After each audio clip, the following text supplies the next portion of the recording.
Thank you. Please be seated. Allow me at the very beginning to establish our list of protocol.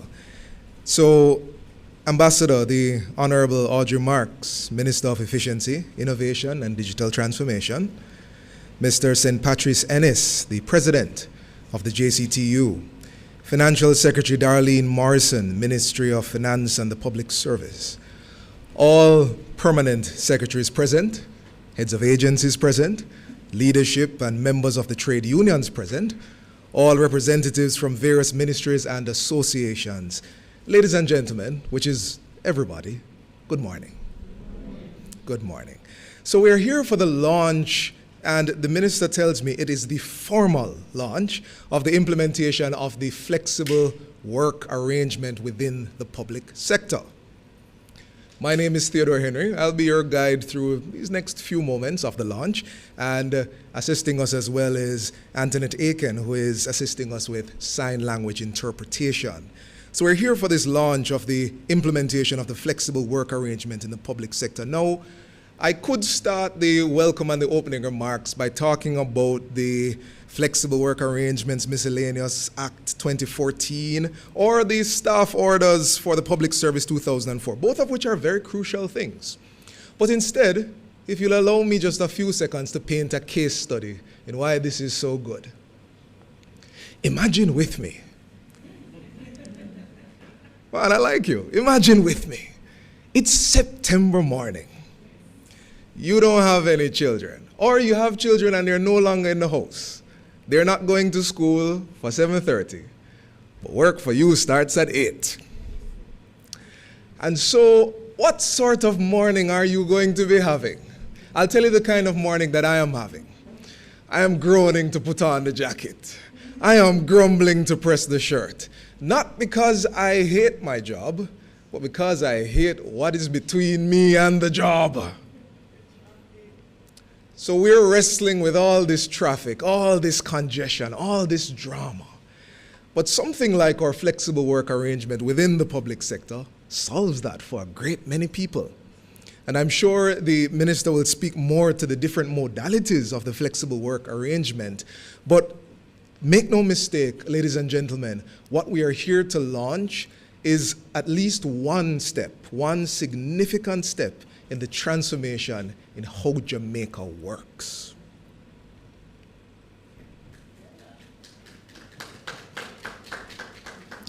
React as you feel is appropriate to that information. Now, I'll take no further time. We'll head into our remarks as per the program that I believe you got.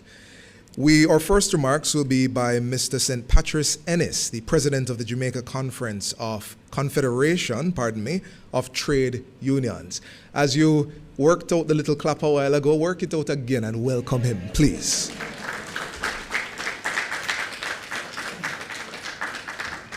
Thank you, Mr. Master of Ceremony. Minister, Ambassador, Honorable Audrey Marks, I don't see our Minister Pernell Charles as yet. Permanent secretaries, heads of department, agencies, colleagues, trade unionists, distinguished ladies and gentlemen, good morning to you all. Today's launch of the Flexi Work Arrangement Initiative represents a timely and important step in modernizing Jamaica's world of work. It reflects a growing understanding that productivity, service delivery, worker well-being are not competing goals, but complementary ones. The Jamaica Confederation of Trade Unions welcomes the government's decision to implement flexible work arrangements as a national initiative, beginning with staggered working hours across the public sector. This approach recognizes the daily realities faced by workers, including the long commutes, the transportation costs, the family responsibilities that was just referenced, and the need for greater resilience in an increasingly uncertain environment. In this regard, We commend Ambassador Honorable Audrey Marks, the Minister with responsibility for efficiency, innovation, and digital transformation in the Office of the Prime Minister, for her eagerness and leadership in advancing this effort. I believe it is her antecedents in the Foreign Ministry that provide a useful fillip in this regard. We particularly acknowledge the inclusive approach adopted through consultation with key stakeholders, including the trade union movement. I can tell you that spirit of engagement is essential to trust and a successful implementation. We note this initiative is grounded in an established legal and policy framework and is being pursued through a phased approach. This allows for careful monitoring, evaluation, and adjustment as the program evolves. From the perspective of the JCTU, flexibility must never mean insecurity. Flexible work arrangement must enhance work, not erode rights. They must not be used to weaken terms and conditions of employment, bypass collective bargaining, or impose unilateral changes without consultation. Accordingly, we emphasize these three principles. First, consultation through ongoing engagement with trade unions or their worker representatives. Second, fairness, ensuring transparent and non-discriminatory application. Third, accountability, supported by evidence-based monitoring that protects workers' health, safety, and work-life balance. When properly designed and fairly implemented, flexible work arrangements can reduce congestion, as referenced earlier, improve morale, strengthen productivity, and contribute to national development. We at the JCTU stand ready to work as a social partner in this process. We support innovation, but we insist on fairness. We welcome flexibility, but we defend security. I say, let us move forward in building a modern, resilient, and people-centered public service. Thank you.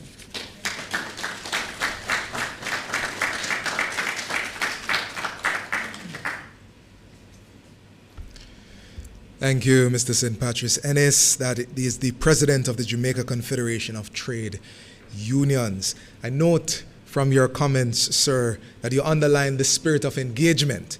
It is apparent that the plan is for the thing to work.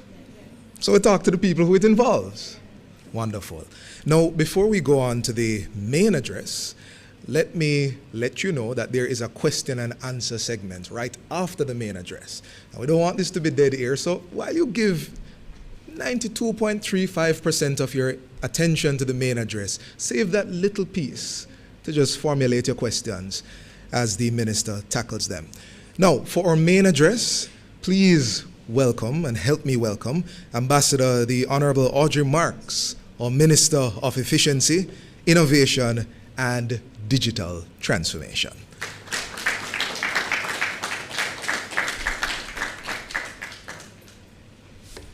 Good morning, everyone, and thank you for coming on this Thursday morning. It is a pleasure to be here to see the launch of literally my first initiative since joining the government. And it has been quite an interesting experience, just learning the process. But I'm so grateful for all the support. So I want to say again, good morning, colleagues across the public service, union leaders and members, representatives of the private sector organization of Jamaica, our social partners, members of the media, and fellow Jamaicans.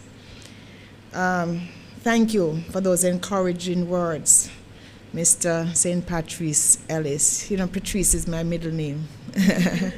and he made reference to my background in the Foreign Service because he also shares that background in the Foreign Service.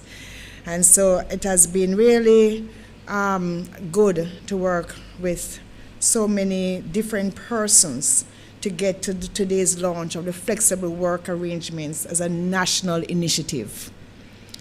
This represents an important and deliberate step in Jamaica's ongoing public sector transformation program, one that is designed to build a public service that is more efficient, more accountable, more customer-focused, and better equipped to meet the needs of a modern Jamaica. The idea of flexible work arrangements in Jamaica has been evolving for several years, long before it became a part of our legislative framework. There was growing recognition that traditional, rigid work models were no longer fully aligned with changing technologies, workforce expectations, or global best practices. The conversation intensified during the COVID-19 pandemic, when public and private sector entities alike were required to adapt quickly to remote and hybrid work environments. What emerged from that experience was a powerful lesson. Productivity is driven by outcomes, not just physical presence. In 2014, but before I get to 2014, let me just share a little bit with coming back home in April of last year. Time is going by so quickly. So in April, I had an appointment in New Kingston. And then I had another appointment at 6 o'clock in Jacks Hill. And it took me 1 hour and 35 minutes to get from New Kingston to Jacks Hill. It was like a shock to my system. I'm like, you know, this is probably what prosperity looks like, and that many more people, you know, are driving, but it is just not productive. And then I see the same thing in the same narrow hours in the mornings. So the idea came to me, we need to have flexible working hours. I thought I was coming up with something new. So I came to OPM, I called some persons and said, we need to introduce flexible working hours, only for me to hear that, yes, we are ahead of you. That in 2014, Jamaica introduced the Employment Flexible Work Arrangements, Miscellaneous Provisions Act, which established the legal framework for flexible work arrangements. The law strikes a careful and necessary balance, supporting worker well-being while maintaining standards, service standards, and organizational performance. This law involves options which includes the staggered working hours, hybrid work, telecommuting, compressed work week, and banking of hours. I was amazed to know that this was already in place, but somehow not fully being utilized. So that's when we got to work to look at how we can have the full implementation of this act. I got interrupted for a brief period between, I think, July to September, with my focus being a bit distracted, but fortunately, in October we got back on it, and then Melissa came by and another distraction. So today is a good day. Today's launch signals the government of Jamaica's intention to move beyond policy into systematic implementation, starting with the public sector. Flexible work arrangements directly supports the objectives of the public sector transformation program, especially its focus on improving service delivery, strengthening performance management, and modernizing human resource systems. On the PSTP, we are shifting from a process-driven public service to a results-oriented one. Flexible work arrangements reinforce this shift by encouraging managers to focus on outputs, service quality, and accountability, rather than hours spent in the office. This is fully consistent with the program's emphasis on performance-based management and continuous improvement. For public sector employees, flexible work arrangements offer tangible benefits. They promote better work-life balance, as you heard earlier from Mr. Ellis, reduce commuting costs and time, support mental and physical well-being. A workforce that is healthier, more engaged, and more motivated is better positioned to deliver high-quality public services. For the government, as an employer, flexible work arrangements enhances our ability to attract and retain talent, improve staff morale, and optimize the use of public resources.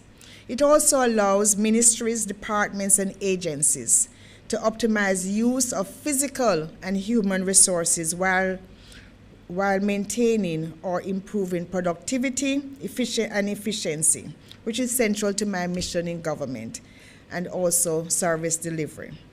Importantly, this initiative complements other key PSTP reforms, including digital government initiatives, the use of shared services, and the modernization of business processes. Flexible work arrangements are enabled by technology, supported by digital tools, and strengthened by clearer performance metrics, the hallmarks of a transformed public service. Let me join with my colleague to emphasize that flexibility does not mean reduced accountability. On the contrary, it requires strong leadership, clear expectations, measurable performance standards, and effective supervision. As the government of Jamaica moves forward to implement the various phases of this national initiative, guidance, training, and change management support will be central to ensuring that both managers and employees are equipped to operate successfully in flexible work environments. Today's launch, therefore, represents more than a workplace policy announcement. It's a signal of how seriously the government is taking public sector modernization. It reflects our commitment to building a public service that is agile, resilient, and capable of delivering value to citizens in a rapidly changing world.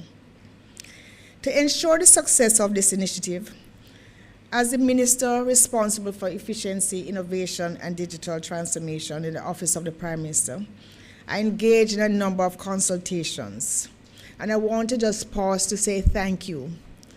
I want to say thank you to the Ministry of Finance and the Public Service, and I especially want to acknowledge Mrs. Laura Walters, who is here with us. You did a lot of work. I appreciate it. The Ministry of Labor and Social Security, is the representative here, is it? Or the Minister, oh, yes. Yeah, sorry? You're here. Thank you, thank you. And the Permanent Secretaries Board, thank you. My own PS, Ambassador General Rocky Mead, he actually even went ahead and immediately started the pilot here at OPM so that we could see live and in action how the implementation would go and would have some time to do some changes in this to prepare for the launch. I want to also acknowledge PS Templar for some time ago starting this at JAMPRO. Didn't you start this at JAMPRO? Yes. And so we have seen where in the public service there are persons who have gone out and have done some work in getting the act going even before this formal launch. So let me also recognize of course, the trade unions, all the clerical, administrative, and supervisory employees, Probation Aftercare Officers Association, Jamaica Association of Education Officers, Jamaica Federation of Trade Unions, Jamaica Civil Service Association, the Bustamante Industrial Trade Union, and the Jamaica Teachers Association. You all came out and participated and made sure that we get it right. And especially I want to acknowledge, I think this initiative actually came from the trade unions. It's not very often you have initiatives coming from the trade unions and being endorsed immediately by the government. Sometimes they take a work in progress, but this one I think had immediate endorsement, so we are very happy for that. And I want to encourage you in the trade union to continue looking at ways that we can do more to enhance worker welfare while building productivity for the country. The feedback received from these various engagements have been positive and encouraging. We have also arrived at consensus on a way forward, given the urgent need to boost productivity, efficiency, and transformation across the public sector, while supporting employee well-being and job satisfaction. So far from my initial research, there are approximately 32 government entities that have already implemented some aspects of the flexible work program and have shared positive feedback. So we are now going into the full implementation of flexible work arrangements, starting on a phased basis on February 2nd, 2026.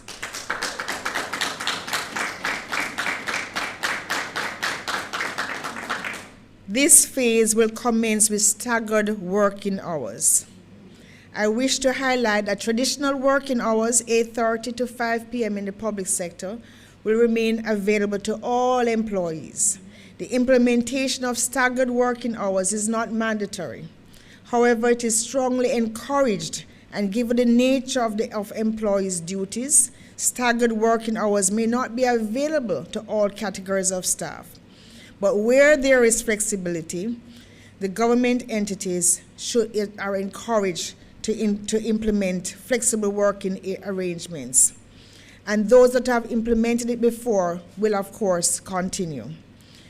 So this, again, I am actually very enthused to get on to the other areas of the work program: hybrid work, telecommuting, compressed work week, and banking of hours. But I'm being managed to make sure we do it carefully, and I'm fully in favor of that. So to make sure when we do this, there's no disruption, but in everything that we do, there'll be increased productivity. The Ministry of Finance and Public Service has prepared guidelines on the implementation of staggered work hours with consideration for core working hours. The implementation oversight will be executed by my office in collaboration with the Ministry of Finance and the Public Service and the Ministry of Labor and Social Security. So, in closing, flexible work arrangements as a national initiative is a catalyst for modern systems, empowered people, and better outcomes for Jamaica. By embracing flexibility, we are investing in productivity, efficiency, and future readiness of our public service. The private sector also has a significant role to play in Jamaica's productivity, and many have already started with the flexible work program. And in the coming weeks, I'll be reaching out to the private sector through the PSOJ to discuss total adoption across the private sector. So, we will have a question and answer section, so we can go into more details, such as I know, for example, we have prepared a model that shows that what the staggered working hours will look like from 6:30 to 3 p.m., for example, 7:30 to 4 p.m., 8:30 to 5 p.m., 9:30 to 6 p.m., 10:30 to 7 p.m., and so on. So we can discuss those details more, but at this time, I want to say thank you to all the stakeholders who have contributed to this moment and for your attendance and participation today and going forward. Thank you.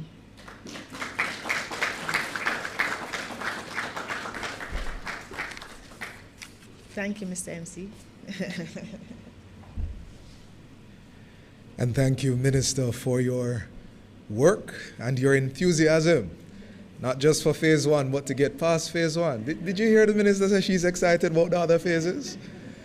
I wonder what is the most exciting phase to those of us who are here. I knew it was going to be compressed. I knew it was going to be compressed. That's yours too, Minister. All right, ladies and gentlemen, please permit me at this point in the program to also welcome those who are watching us online. By my count, we have 142 devices online already. And Minister, there are questions online. But I am going to yield the floor now, once more, to our Minister, who will take the questions that you have prepared. And Permanent Secretary Meade, I don't know if you'll be supporting as well. No, just Minister Marks. All right, so, ladies and gentlemen, there is a roving mic. That gentleman, that very tall gentleman with the mic, he is our roving mic. If you would like to ask a question, just pop your hand up, and the Minister will treat with your questions. Minister.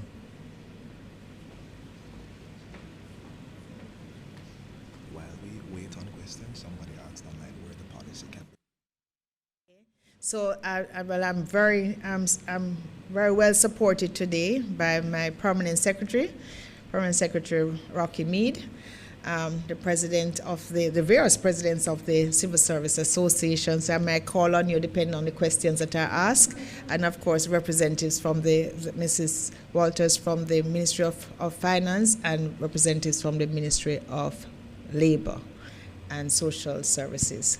So, what is the first question? On behalf of one of our viewers online, they asked the question, where can the policy be found, or the act? Policy guideline, or the act? The act itself, I think. Okay. Permanent Secretary?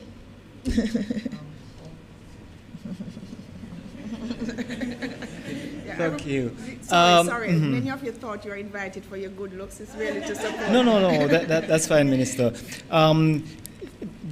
Of course, the lead ministry from the policy perspective is the Ministry of Finance and the Public Service. But just about any legislation you want in Jamaica can be found online. You can go to either the responsible ministry's website or the Ministry of Justice. But any legislation that has made it through the full rounds can be found online. Yes, thank you so much. What would they look up? Do we know? Or the Ministry of Justice. And the Permanent Secretary is here. So did you want to add anything, PS? Yes. You want to give the specific, Mrs. Walters? And I haven't called on any of you, but you can also at any point. Good morning. The legislation is online, as PS said, and in terms of the guidelines are at the Ministry of Finance. So you just need to speak to us at the Ministry of Finance and you will get the guidelines. Permanent secretaries already have a version of it, and so they already are working. Most places have it, and they are already working, and we have already started some sensitizations at some of these entities, so they have documentation. Thank you. I hope that answered that question. Let me recognize Permanent Secretary Jennifer Griffiths, who has just joined us from the Ministry of Tourism. Any more questions?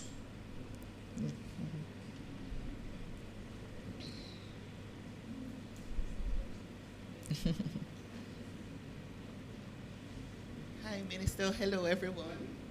Yes, it's on. So I am Karen Davis, President for the Probation Officer Staff Association, and we are delighted with this move for sure. But my quick question is, I noticed in the conversation you said ministries and so on are encouraged. When we are faced with resistance, how do we manage that? I'm trying to understand the resistance because it is not mandatory. Right. So persons who want to work their normal hours will work their normal hours. Those persons who want to utilize flexible times, they are now going to be facilitated. So where would the resistance come Right, from? so sorry, I should have clarified. Yes. So let's say the organization's leadership is not supportive of this initiative, but the employees are willing to participate in this. Where do we draw the line in terms of having our leaders and the employees working together so all of us could benefit from this process? All right. Certainly from where I sit, I know we won't have that challenge, but I am hearing the concerns of the wider civil service. Well, thank you among for others. bringing that concern to my attention. Well, this is a national initiative by the government of Jamaica. So if it's any government entity, ministry, department, or agencies, it's not really a question of an individual discretion. It is that the government has now put forward the full implementation of an act that was passed from 2014. So it's no longer discretionary. It is for all the leaders in the various organizations to implement it, to make their staff be aware of the provisions and to give staff the opportunity to utilize the flexible work program. As I said earlier, there may be some circumstances and some services that some organizations will not be able to fully utilize it, some category of staff. But as far as possible, it should be made available to the staff who will want to utilize it. And if it's not done, clearly I'd want to hear about that. Yes, thank you.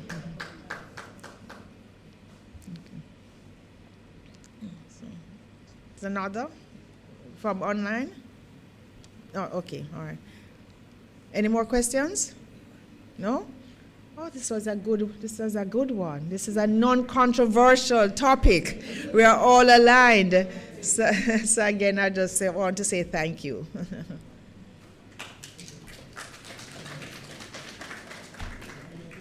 And Minister, you were very clear.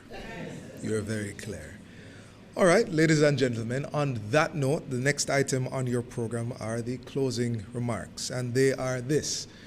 You were listening to the minister's presentation, and one of the things that stood out very clearly to me is this phrase: productivity is driven by outcomes, not merely presence. And I think that by itself is a major transformation in how the public service in Jamaica works. And so with this formal launch, thank you for your attendance, thank you for your attention, and we bid you good day and happy working time.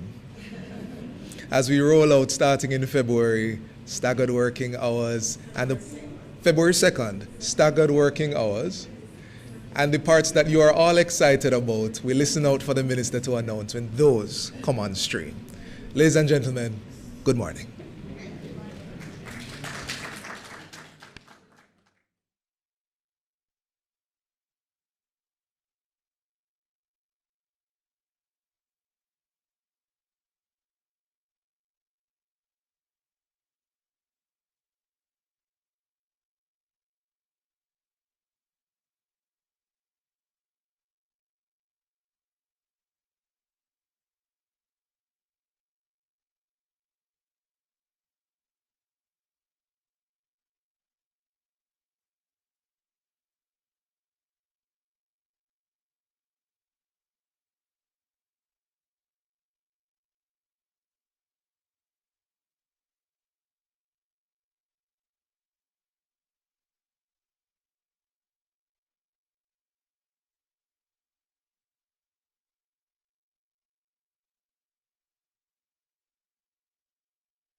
As the place of choice to live, work, do business, raise families, and retire in peace and prosperity. The proceeding was brought to you by the Office of the Prime Minister. Earth, a unique planet, restless and dynamic. Continents shift and clash. Volcanoes erupt. Yo, babes, why me I call you so much time and I not get you? Sorry, I lick you again yesterday. Yo, I know I mess up, but I can't wear them something there road and I expect me to react. I know I'm jealous and fool and easy to lose my temper, but call me back here. Still not get tired. Hey, girl, think me have to call your phone? You know who you deal with? You think I want to lick me again next time? Eh? It doesn't have to be this way. You can leave an abusive relationship. Just call 876-553-0372. We will help you.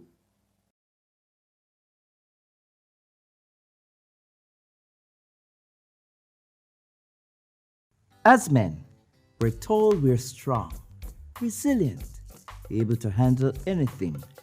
But what happens when the pressure gets overwhelming? When stress and anxiety start to weigh us down? Mental health is just as vital as physical health. It is okay not to be okay. You don't have to carry it alone. Let's break the silence. Talk openly, support each other, and seek.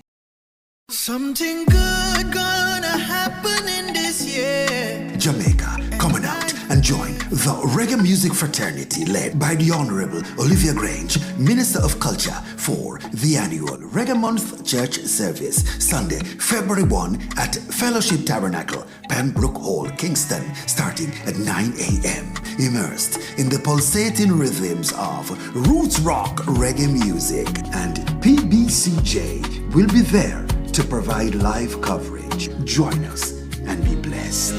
I'm still here, I'm still here, yeah. Never would have made it, but look where we are.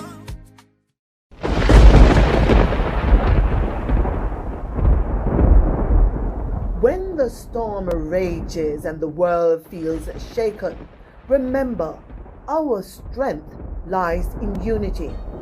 It's in coming together, sharing hope, and standing shoulder to shoulder that we find resilience. Every act of kindness, every word of encouragement builds a brighter tomorrow. We are stronger as one. Our courage, compassion, and hope will light the way forward. Together we rise. Together we rebuild, because hope is never lost when we stand united, because we are stronger together.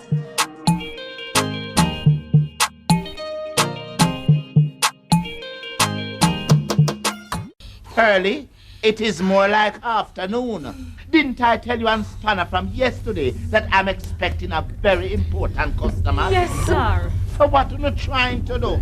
Sabotage me business? Sorry. But if I ever tell you what happened to me, sister, you would never believe me. Try me, no? You know what? Early.